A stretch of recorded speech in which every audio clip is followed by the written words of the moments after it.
Yo, yo, yo, yo, yo, what's going on YouTube? It's your boy WF, and today's video is personal. Today's video, I'm going to show you how to beat the dumbest fucking defensive scheme that they have going on right now, the mid-blitz meta. I'm going to show you exactly what they're doing on defense for the people that don't know. I'm going to show you exactly what they're doing, and I'm going to show you how you can counter them and make the game fair again. By fair, let you play the game again. And for the people that's going to get all up in arms of, oh, why are you showing everyone what the scheme is? Bro, you faced it already probably 100 times. It's already out there. Everyone's already running it. I'm showing the people that don't know exactly the idea behind this scheme what's going on so they can understand mentally how to counter it, and the fundamentals that you learn in this video you can take it on in Madden, because it's gonna be the scheme you're gonna face in Madden too, guys. It's gonna be the exact same thing, so you might as well learn how to beat it right now. So like I said, on defense, we're gonna be talking about the mid blitz. Probably the best mid blitz you can get is out of like 2-4 double mug, because you just have better athletes on the outside, on the edges. But that doesn't really matter as far as like understanding what's going on. So let's just call mid blitz out of the double mug. And as far as offensive formations, you can kind of do this from the majority of shotgun formations. I would say stick to a shotgun formation. You want the extra time in the pocket by your quarterback being deeper in the shotgun. But you can do it out of a bunch of different formations, guys. But for example, I'm just going to hop into gun, wing, trips, weak. It's one of my favorite formations. The play does not really matter to execute what I'm going to show you guys. So we're just going to hop into drive, slot, wheel. So we're going to start off by explaining the concept behind the mid blitz for those that don't understand. If you do understand, fast forward. But if you want a complete comprehensive understanding, this is where you pay close attention. Mid blitz, man coverage blitz. They're blitzing all of these guys right here on the line of scrimmage. If you don't want to count them up, it's 1, 2, 3, 4, 5, 6 individuals blitzing you. They're all coming at you, trying to rip your quarterback's head off. Now, and there's, like I said, there's man coverage behind it. Simple math here, guys. Out of your offensive linemen, how many offensive linemen do you have? How many people are set to block? 1, 2, 3, 4, 5. There's 5 guys blocking. 5. That means if they have 6 people rushing and you have 5 blockers, one of them bad boys is coming free. And you can tell by pulling up your blocking, and you can see who your guys are targeting. In this scenario, they're targeting all the people on the left, and so the guy that's on the right, on the outside, he's coming free. He's coming free. Now, it doesn't matter if you change up your protections, if you slide left, slide right, base slide, slide empty, half slide. Somebody is coming free, guys. Somebody, whether it be the edge guys or someone up the middle in the A gaps of the linebackers mugging the gaps. Somebody is coming free. Makes sense? That's the idea behind the mid blitz, right? Now, the whole idea is to get you to block your running back. Why do they want you to block the running back? They want you to block the running back, so it's 6v6. 6 blockers, 6 rushers. It allows them to start playing games with you. Mainly, for one, this extra guy that's on the running back, now that they know they have you blocking, he can lurk and roam and take away middle of the field, or they could throw him to take away like a curl route, and they could use this guy to take away the tight end. That's the game that they're trying to play, guys, behind the initial mid blitz strategy. So let's throw the ball away. Let's reset. So base way of going about it is they want you to block your running back. Now, like I said, 6v6 if you block your running back, right?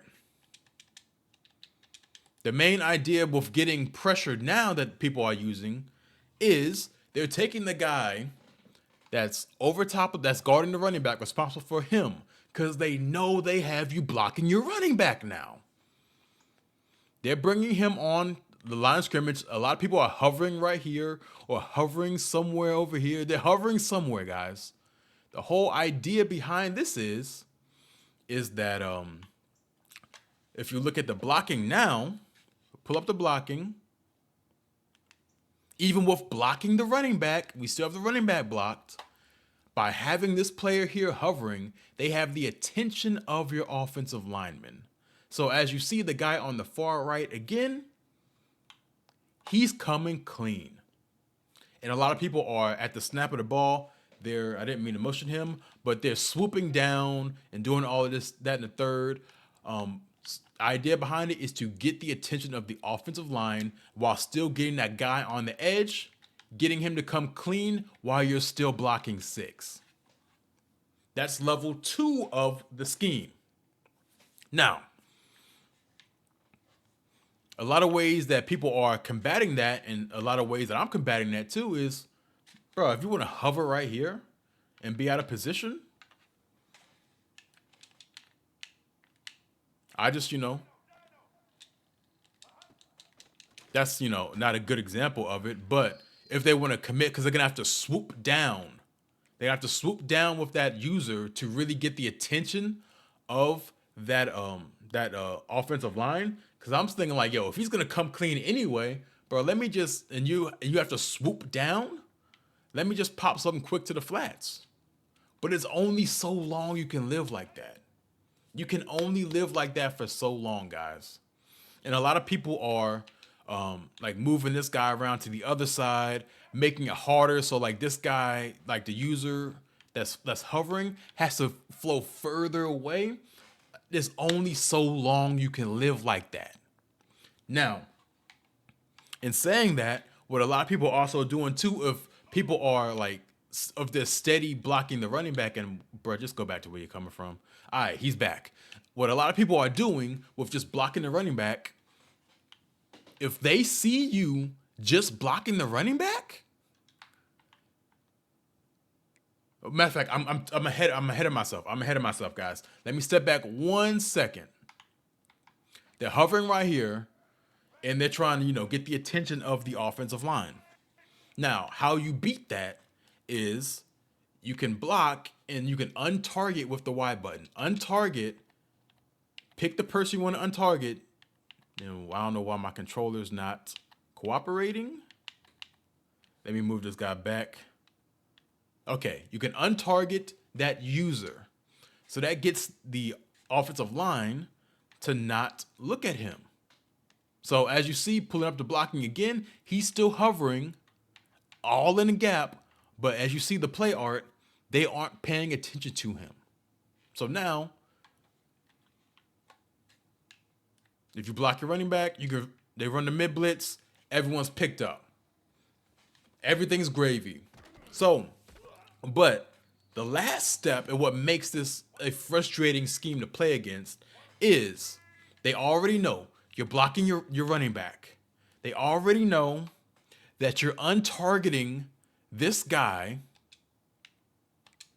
even when he's in the gap. But what they're doing is pulling up the play art again. They're just user rushing with this guy. Once they see your running back stay in the block, they're user rushing this guy. And I only got 2 hands, so let me see if I can demonstrate it. I can't really do it like that, but you get the point.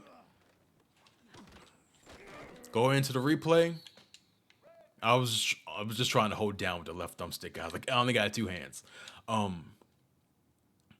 Like, he's untargeted. He can come in clean and get pressure on you.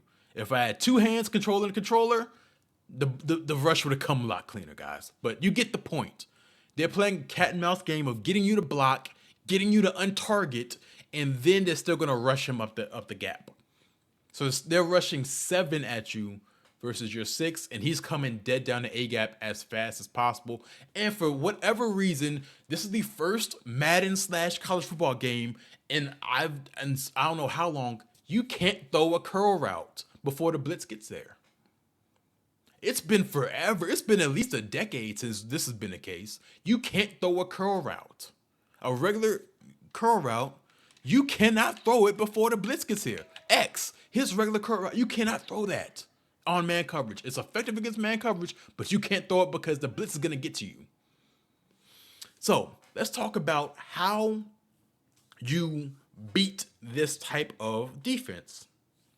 For one, what we've already established, they want you to block your running back. Ladies and gentlemen, boys and girls, kids of all ages, we are not fucking blocking our running back. Why do we not want to block our running back? WF, explain to the people why you don't want to block your running back. Or if they're, I want this mug to cover, bruh.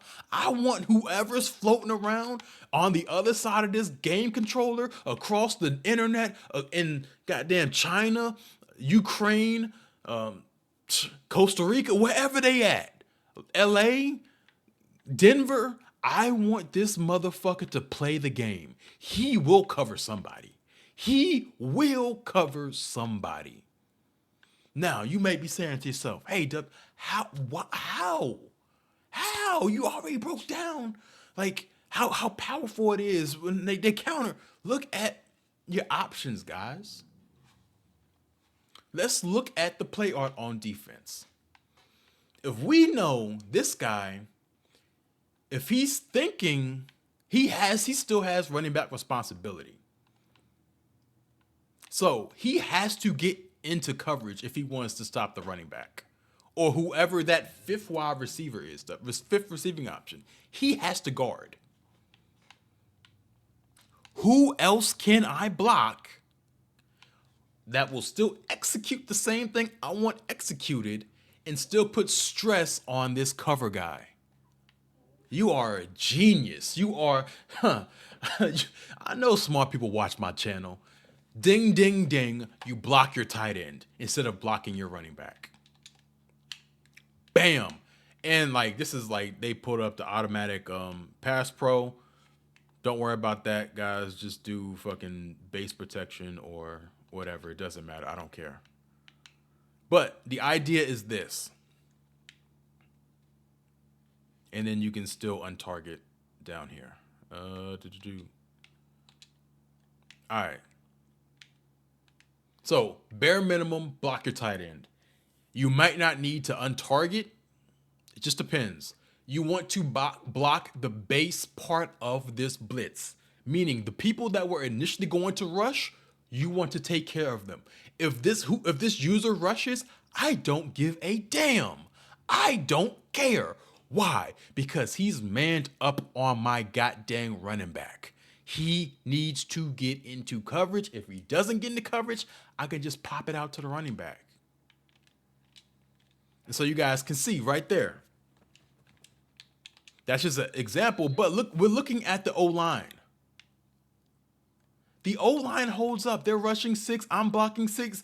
Everything's cool. Everything is gravy. And not only that, I got his ass in coverage. So if he's slacking on that running back in the flats, I can pop the ball out to the running back in the flats. If he runs up the gap to try to get that extra pressure, I can pop the ball to the running back in the flats for extra yardage with way even more yardage right here. But what does that mainly allow you to do, guys? It allows you to play the goddamn game again. Let's say he guards the running back. Let's say we already know the running back's going to be in the flats, right? We already know the tight end's blocking. That means the extra person in coverage is going to be that safety on the right. Now, let's put all of these players in QB spies. I want to see what that safety does when you block the tight end. What does he do?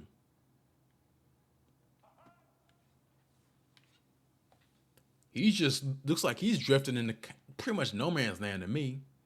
He's not really doing too much of nothing. He's just all over the place. Looks like he's in a deep zone. Looks like he's in a deep zone, but he just got to the deep zone as slowly as he possibly could. So what does that say to me, guys? Just look at him. He's not guarding nothing. He's not a threat to nothing. And they can't switch stick to him because he's no good to nobody. It's going to take them, if they rush with this, if they were hovering with this guy and they were rushing him, they don't have time to switch. They're focused on rushing. If he's in coverage, he doesn't have time to switch because he's focused on the coverage. So what does that allow you to do, guys? So you already know the only person you need to keep in a certain route is the running back attacking the flats. Why? Because it keeps this user honest. Now, what else can you could just put other man-beating routes on the field. Now, never mind if they're pressing or if they're playing off coverage, doesn't matter. You put different routes for different things. But the point still stands. I could have a post here. I could have a zig by RB. I could have a comeback route on the outside right. This plays perfectly fine if they were to run this, if they were to run man coverage. I have a player that could potentially take the top off in X. I got a quick little read with RB, a deeper read with B. You could run a slant with RB. You can move the comeback route over here. Throw the post. A similar concept just to the other side. You can get real tricky. The only thing I wouldn't play too much around with X, because if you have a flat route by your running back on the left and this guy is floating over to the left, I wouldn't really play too much with slants with X because this guy that's guarding the running back, he's going to be floating in that window. But the whole world opens up to you now that you have the blitz blocked. And then so now they can't beat you from like a man coverage perspective. They now have to hop into like the cover 2s and the cover 3s. And then things change at that point, guys. You get them out of that blitz type meta. They have to go into a more coverage, or they can disguise the blitz. Like they could man him up on the outside, throw this guy in a curl flat or hard flat, and then like hover over the middle with him, like blitz these two. Like they have to start getting creative with what they want to do on defense now. And then like you still have the protection because at most they're still going to blitz is 6. You have 6 blockers. You're able to dictate more to them. So hopefully this video was helpful to you guys. The last thing I have for you guys is for right now, my Patreon is only $1. My Patreon is going to be where I house pretty much everything I've learned over 20 plus years playing the Madden / college football franchise strategy wise. I want that to be like a home of all of my knowledge. So if you guys want to support me, support the channel, go ahead, check that out. You can get in now for $1. It's $1 per month for the Patreon. And if you get in now, you'll be grandfathered in because I'm just now starting out the Patreon. So once I get it to where I want it to be, the price will go up. It's going to be about another like 2 or 3 months before I get everything I want in it. So get in now before the price jumps up. I would greatly appreciate it. And thank you guys for watching the video. And hopefully this helped you guys leave a comment. WF, I'm out.